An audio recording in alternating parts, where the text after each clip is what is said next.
The day I was released from prison, I found $1 billion by accident. I immediately dialed my father's number in excitement, but he hung up on me every time. I was worried that something had happened at home. I ran all the way home, but as soon as I reached the door, I heard my brother's wife complaining. Why did he get out? Shouldn't a criminal like him die in prison? My mother responded, when he comes back, we'll kick him out and let him die a poor man's death. Listening to their conversation, my heart sank. I had gone to jail to take the fall for my brother. I had even paid for this house. I cared for them with all my heart, but this was how they treated me. I wanted to turn around and leave, but I couldn't help myself. I knocked on the door. My mother opened it, feigning surprise. Ethan, you're back so soon. Your father just mentioned he was going to pick you up, she said, looking me over with a forced, pained expression. You've suffered so much and lost so much weight over the years. How I wished I hadn't overheard that conversation. I longed for her concern to be genuine. I replied with a hint of bitterness. It's okay, taxis are convenient. I walked into the house.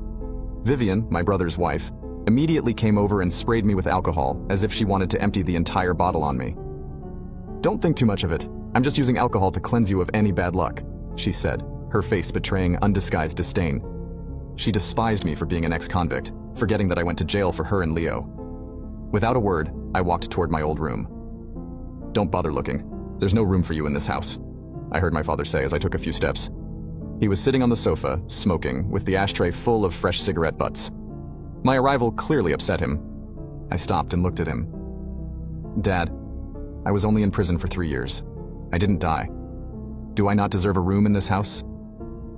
Dad put out his cigarette and replied coldly, there are many of us here, and only a few rooms. There's no spare room for you. I didn't argue, but I asked, where's Leo? Does he feel the same way? At that moment, Leo came out of the bathroom, looking uncomfortable. Ethan, Vivian is 2 months pregnant. We really don't have enough space, but you're my brother. If you want, I can make room in the baby's room for now. Leo's response was straightforward. I nodded and said, sure, the baby's not due for another 8 months. I'll stay here for a while. Leo's expression froze, and though he looked like he wanted to say something, he held back. Vivian, however, couldn't. She stormed over and shouted, how can you be so selfish? Can't you see the house is cramped? How dare you take our baby's room? You've got some nerve.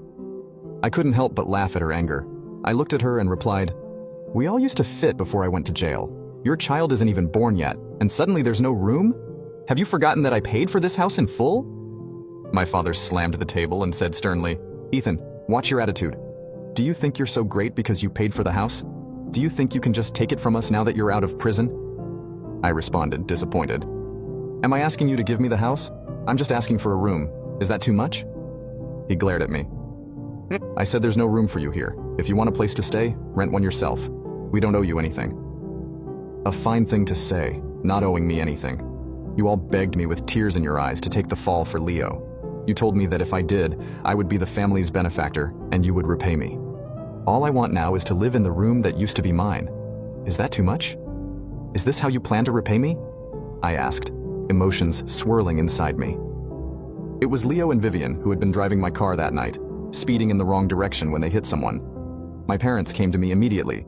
They told me they had worked so hard to get Leo into a prestigious university with a bright future, and that this accident couldn't ruin his life. They said I was just an ordinary employee at a small company, with a future that didn't compare to Leo's. They begged me to take the blame, promising they'd repay me after I was released from prison. I didn't do it for a reward. I did it out of love for my family. I sacrificed my future for Leo, sold my car, depleted my savings, and lost my job. I paid the compensation, took the blame, and endured all the insults. 3 years in prison were a torment, but I survived. And now, instead of gratitude or love, all I found was betrayal. Now you can watch the second part by pressing share and more.